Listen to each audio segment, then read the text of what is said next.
Yes. No. Prova. Yep.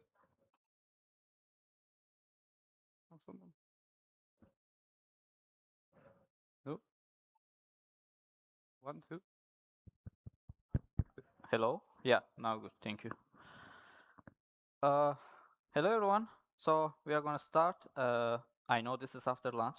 I just had a cappuccino with my Italian friend right after lunch, and we are gonna talk about how we run 8,000 plus GPUs on Kubernetes with Slurm. Before we start, I want to ask how many of you know what Slurm is or use Slurm? Okay, that's great result because I didn't know what Slurm is when I joined the NVIDIA, to be honest. How many of you use Kubernetes? Okay, that's cool. How many So use GPU? Okay, good. yeah, that should be interesting. So we are gonna talk about all this today. Before we start, quickly, I am Fagani. I am working as a senior software engineer at NVIDIA. My name is Giulio. I'm working together with Fagani as cloud engineer in NVIDIA. We are basically working the same team, and we are basically doing everything in production, which we are gonna talk about today. So our story, basically, this gives you information about what we're going to try to talk about in the next 30 minutes. We'll talk about why Slurm, why we need Slurm on Kubernetes, what's Slinky project. By the way, everything we show here today is open source. You can just go and try everything by yourself. How it works end-to-end operations, observability, and infrastructure, whereas my friend Giulio is going to talk a lot about. We will talk about which obstacles we hit, how we solved them, and what we learned so far, and obviously how you can do it part. So why Slurm and why we need Slurm on Kubernetes? Because it's a great drink. So there's very well known American drink, and if you read it for it, it's crazy thing in US. So there's a well known Slurm addictive drink. But obviously that's not Slurm. So for everyone who doesn't know what Slurm is, it's pre-Kubernetes area job scheduler. Simple Linux. I always forget utility. Simple Linux. Yeah, something like that. You can Google for it. It's pre-Kubernetes area. It's basically for, you manage your Linux machines, but you install Slurm on top of them, and it gives you great scheduling capabilities. And it's a very big and serious thing even today. So 65% of top 500 systems, which is a benchmark checking which supercomputers in the world, which schedulers, which systems they're using. So 65% of them using Slurm today. And every big company basically, today, like OpenAI, like Xgrok, like Anthropic, and so on, most of them using Slurm to some degree. Some of them using very much, some of them using a bit less. Obviously, NVIDIA, and especially Nematron models, if you have heard about them, they are using Slurm heavily. So that's why we are actually doing Slurm. Why we are doing Slurm on Kubernetes? Because it brings the both worlds together. So maybe, Giulio, you can talk about a little bit about Kubernetes, GPU scheduling, and Keep going. yeah. Okay, then Go for it. basically, for traditional Slurm, you need virtual machines. You need to do GPU drivers and everything by yourself. You have to patch them, update them, and so on. But we have been in many different talks so far, and there always was about GPU operators. Yesterday, our team member Eduardo was showing in VML mock project, fake GPU operator, all this. So Kubernetes makes all these things possible, and it makes basically platform engineering and infrastructure management very easy. So since it's possible, since we are able to get Kubernetes clusters to manage infrastructure, we came up with an idea, okay, if we can make Slurm to work on top of Kubernetes, we can give Slurm to the teams who is doing training. So their interface is Slurm, they're running Slurm jobs, they don't have to switch to YAML or anything. And we manage the infrastructure with GPU operator, with Kubernetes, with YAML, GitOps, and all the nice things, So Slurm is good with gang scheduling, fair share, topology-aware replacement. You may tell me that, okay, Kubernetes native tools have them as well. It's correct. We, as NVIDIA, helping to make this happen. There are projects like Kai scheduler, all these kind of schedulers trying to do more or less similar based on different requirements. But Slurm has been like in this area doing fair share, doing accounting workflows, doing all this topology-aware placement things for years and years. And people who is using Slurm, they have battle-tested configurations and environment specifics they don't want to lose. Like again, at NVIDIA and Imatron team, they were using Slurm for 10 years almost. They have configuration scripts for each kind of GPU. They know it's fast, they know how it works, they're used to it, they built integrations around it, so they want to keep it. What we want is we want to gain Kubernetes. We want to install operators quickly with GPU operator. We want to use NVL mock to do tests. We want to, whenever there's new cloud provider offering us GPUs and they can only offer Kubernetes, we want to take it and in a matter of hours turn it to usable cluster instead of spending days and weeks to set up the virtual machines to install things on top of it one by one. So Slinky project, the project we are going to talk about is actually two different projects. We will focus on the first one, Slinky Slurm operator today. It basically runs full Slurm cluster on Kubernetes, Slurm nodes, and all these concepts, login node and so on, becomes pod in Kubernetes. There's alternative Slinky Slurm bridge, which we are not going to talk about today. It's more Kubernetes native. So you use job sets, all the YAML files and so on, but Slurm scheduler is being integrated to Kubernetes scheduler. So again, we will focus on the first one today, but both of this is open source and people can just go and take a look. So Giulio, why don't you explain what Slurm operator is? What Slurm operator in a Slinky infrastructure is nothing else than microservice configuration, bunch of pod, different role, different use case. They bring together the best of the two worlds, trying to abstract the underlying layer to something realistic that you can use from the first day. Here, the standard user are used to connect to their SSH endpoint and run a tremendous job using 1000 GPU. The idea is to abstract all of those complexity, pod nodes, and just let them have available out of the box, all of them. This is simplified with two simple blocks, but can be very, very long of list of pod running in a special node. As I mentioned, each different pod has its own role, from the controller that coordinate and orchestrate where the job is going to run, to the login that is mainly user-facing, and then there's worker pod, a potentially infinite list of machine-ready, hot, and can be replaced. And there's where the power of Kubernetes comes in a picture. Those nodes can come, go, added, taken offline due for whatever reason, operation, maintenance, hardware failure. Yes, unfortunately, there is also hardware failure. And some extra part aside for accounting, information, and LDAP, and so on. What's the goal? We're using what Kubernetes already solved from a long time, having the idea.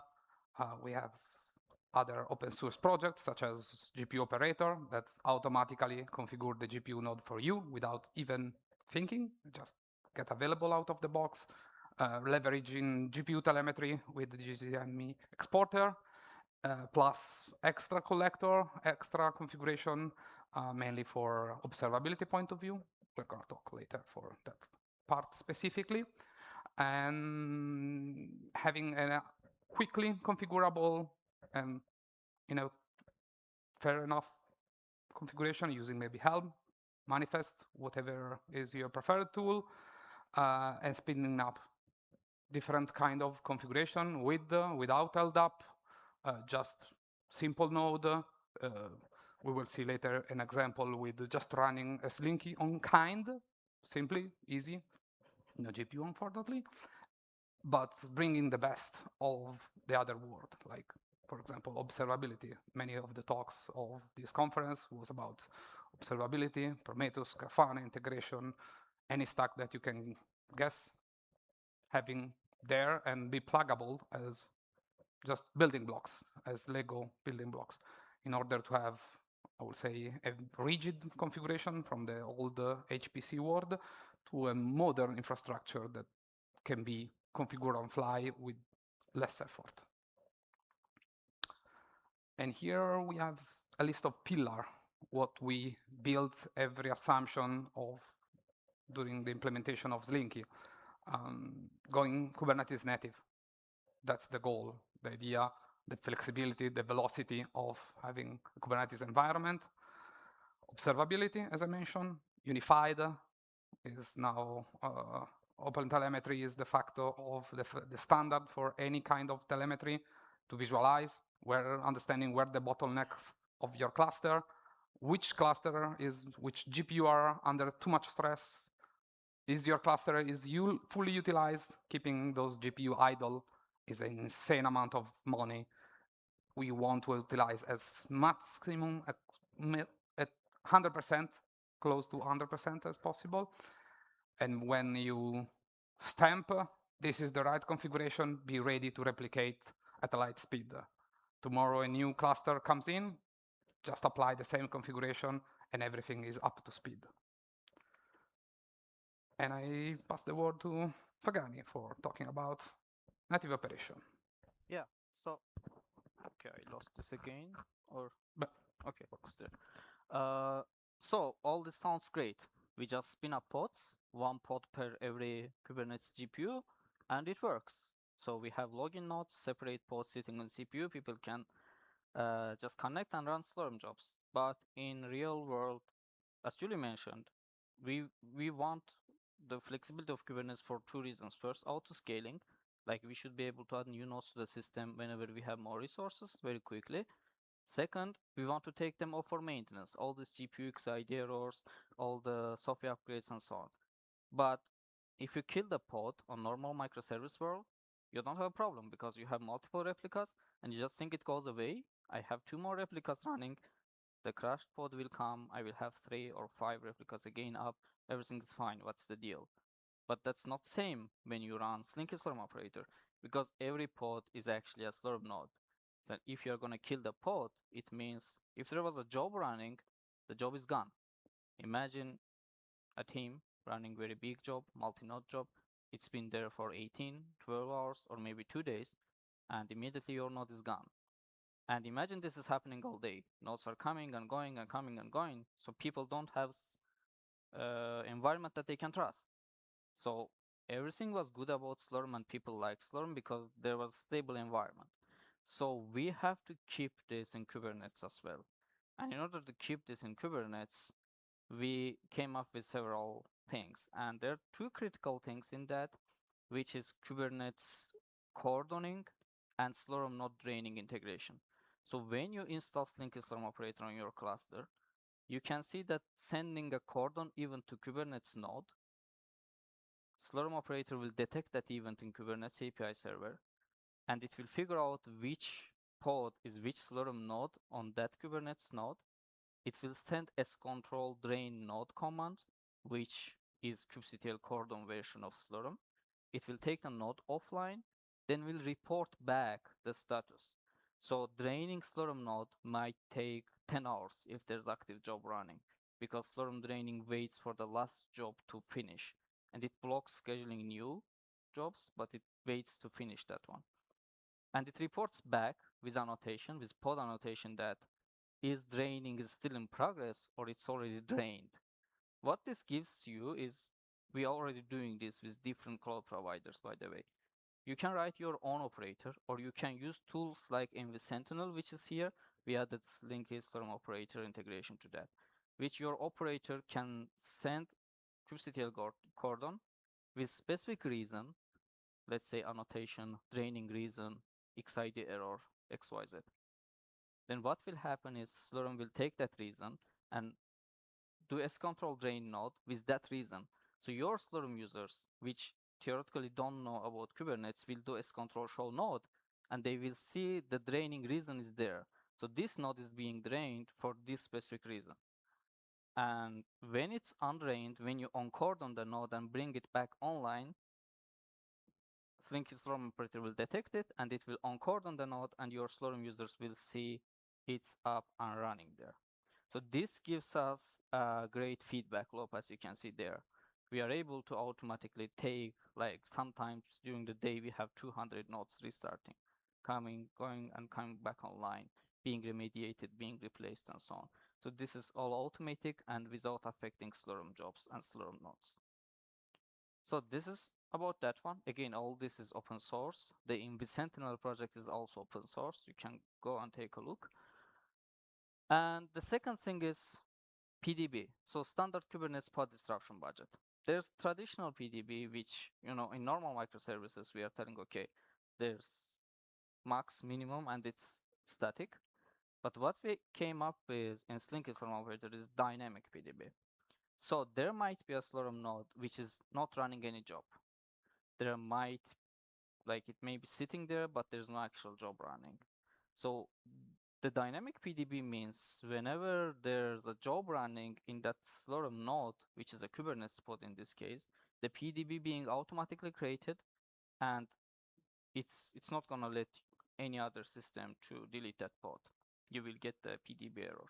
Whenever the job is done, finished, it's gonna dynamically remove that, change that PDB, so you can actually delete the pod or drain and so on. So this gives us the second level protection. Giulio, why don't you take over the observability part? Combining to all this operation, there's needs of having clear visualization, who is doing what, where, which node, how, which performance, with which time, and here where unified telemetry comes in. Not only to the single node, but more even contextualize on HCP level, where you need to map a Slurm job ID, could be a random number, with some metadata with a pod. They are living in two different worlds, and they need to be correlated. Without that, all those data became useless. And that's where I would say the standard Prometheus Grafana visualization comes in a picture. From the left side, you are having the Slurm cluster running, deploying all of your job. And Slinky exporter in newer version, this is even integrated as part of the controller itself. Just export as Prometheus metrics the information, the metadata, and can be easily scraped from your Prometheus server, collected locally, and pushed to Open Collector, and visualize. That let you understand where job XYZ is running and give you clear picture of how jobs are utilized across multiple GPU, across multiple nodes, and identify where's the bottleneck are. This is key point to have high utilization in each cluster and avoid wasting GPU time. That's the most expensive things in the entire stack at the end of the day, as also the engineer who's looking to that. Automation is the key point. As Fagani mentioned, automation of node, maybe you have an auto-scaling pool, you run on AWS, GCP. There's a great integration with Slinky and KEDA. You can spin up more node in case you need it. You don't need, there's no job in the Slurm queue that is propagated through Slinky exporter. The node is taken offline, completely destroyed, and your AWS bill became zero. That's a great point, trust me, as when you see how much they cost, those nodes. Obstacle, we hit a lot of obstacle. Yeah, so everything you see here, like for 30 minutes, we tried to touch to the important points, but obviously, like Giulio briefly mentioned, that there's possibility with KEDA that you can look into Prometheus queue and see if there's job in queue and call Carpenter until I need new GPU node and then remove it. There are many things like this, and they weren't there when we started actually. So around last year, March and so on, we started with this idea that can we run Slurm on Kubernetes? And Slinky Slurm operator was version 0x, and ShedMD wasn't part of NVIDIA. So we choose ShedMD Slurm operator project as an open source project to contribute. It didn't have this resolving Slurm worker node host names. What it means, when we asked Nemotron team, hey, can you give this a try? They told us even we cannot ping Slurm worker nodes from login node. If we cannot ping, it means none of our workload will work. So no, so we had to start from there. Then they told us, hey, NVIDIA enrolled Pikes is not there. They told us you don't have GPU job mapping. They told us, okay, you are deleting the pod. Everything I explained, I won't repeat myself. You are deleting the pod, and Slurm node is gone. Like, we cannot use this. You cannot delete the pod whenever you want just because this is Kubernetes. So then we worked a lot for many months, contributed everything we are talking here. You can go and Slinky Slurm operator project and see myself and Giulio as a biggest contributors after Slinky ShedMD team there. So we actually made all this happen. We made the hostname based resolution possible. We did this drain synchronization, which is what I explained. Kubernetes cordon events causing Slurm nodes to be drained and information to be shared back. Slurm node states as pod conditions. Again, you don't have to go and know what Slurm commands to see if the node is online or offline. You can just check pod annotations and you will see if there's any job running, is the node online, offline, or anything. Graceful pod disruption handling, the GPU to job mapping, which Julie was talking about, then Pikes' en route images if you want to do SRAM container image thing. Then it came back to ecosystem and DRA integration, because at this point, this and after this and many more changes become usable, but we needed ecosystem and DRA integration. So GPU operator itself, NVIDIA device plugin itself had some problems. So we went and contributed it to fix those so Slurm can run with this. DRA driver, now we are actually able to run Slurm on GB200, GB300 systems with DRA IMAX. So Slurm IMAX plugin, when you go to Slurm and put plugin IMAX, it works together with DRA, NVIDIA DRA driver, which yesterday Eduardo was explaining as part of MVML mock project a little bit. So all this integration works. MV Sentinel I showed you recently, a few months ago, MV Sentinel started supporting Slinky Drainer. There's another NVIDIA open source project, Topograph, which is for topology-aware scheduling. So it supports many providers now, and many more can be added. And it detects the topology and feeds that information to Kubernetes or Slurm, now also Slinky Slurm. So you can run topograph, you can get the topology information, and it will automatically feed the topology information to Slinky Slurm operator, which means your Slurm will be topology aware automatically. And today we are running this with 8,000 plus GPUs on production. Some of the Nemotron training, latest versions of Nemotron has been done on this one. We are continuously working. Recently, we added daemon set-based scheduling. So now Slinky Slurm operator supports either daemon set or stateful set way of scheduling.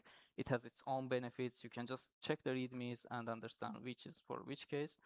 We are actively contributing. You can just now open the GitHub and see how many PRs are there. We have some great plans for Slinky project coming soon. And yeah, at some point, maybe in other conferences, we'll talk about Slurm Bridge as well. But you can also check last 2 KubeCons, and there's also a lot of Slinky Slurm project. One more thing I want to mention quickly before we go to a small demo. Obviously, when we initially made this possible and talked to the teams and they told us, okay, this could work now because you fixed many problems, another question was performance. Just because you are running a Kubernetes operator and Slurm on Kubernetes, do you lose any performance compared to running Slurm natively on virtual machines or bare metal? So we run a bunch of benchmarks, we run standard nickel parity, all these things, and so far we haven't been able to notice any difference basically.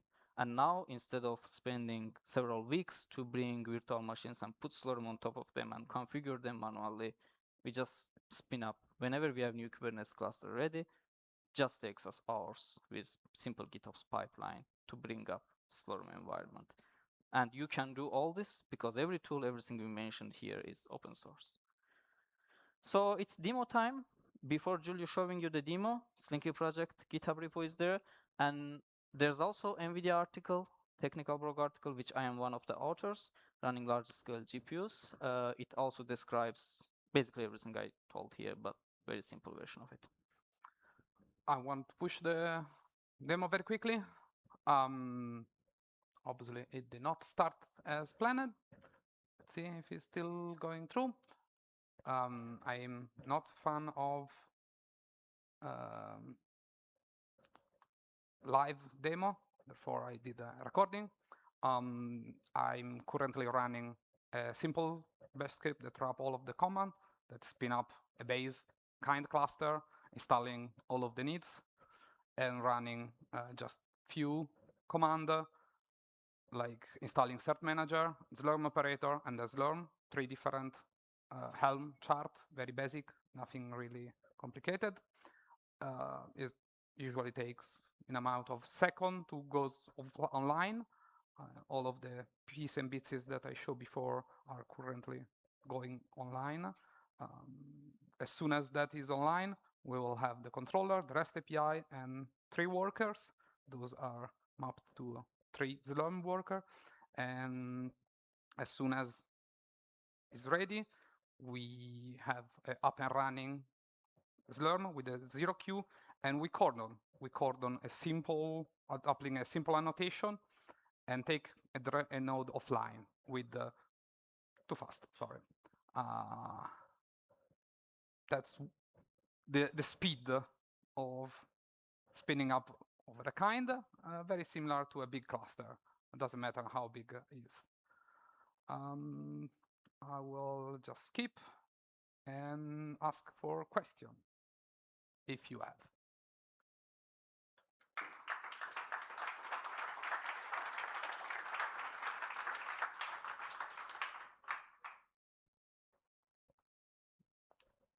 Go for it. Can you also run multi-node MPI jobs through Slinky? That's correct. Yes. So srun --PMI is supported, all the components in the image, so Slurm native MPI jobs fully supported.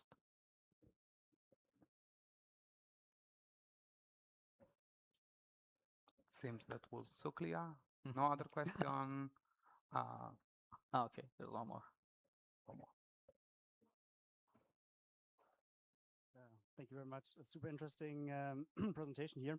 I read a paper once about running HPC workloads on cloud infrastructure, and they mentioned that there might be some sort of performance penalty concerning the packets when they are traveling from, let's say, a pod to another pod, because there is some extra hop a packet needs to do in a kernel to get injected into the process. Could you mention something about that? I can talk a little bit on that. Especially recently, we have a new team member joined, especially to work on that area, on the network performance area. To be honest, right now we don't have any big measurable difference because of that, and we have been using NVIDIA network operator with standard CNIs.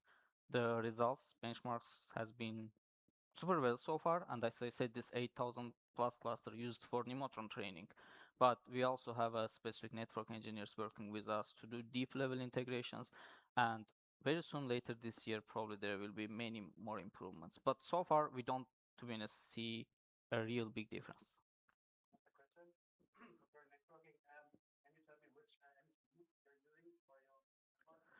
I can take this one. As you go so deep, it means you're already facing this problem on a day-to-day. Different cloud provider require fine minor tuning. AWS require EFA, GCP, it has its own implementation. That's unfortunately is drilling down to the specific implementation, not actually to the Slurm itself, but to the cloud implementation of the networking. Therefore, if you do not install EFA, Elastic Fabric Interface adapter, thanks, in AWS, there you immediately see like bottleneck on performance level from, I would say, Kubernetes surface point of view, nothing changed. But without that, the actual performance drop like even a third, like drastically. It means that it's not even comparable to a virtual machine. That makes the end user feeling the cluster is unstable and giving a very poor user journey performance. That's definitely a problem.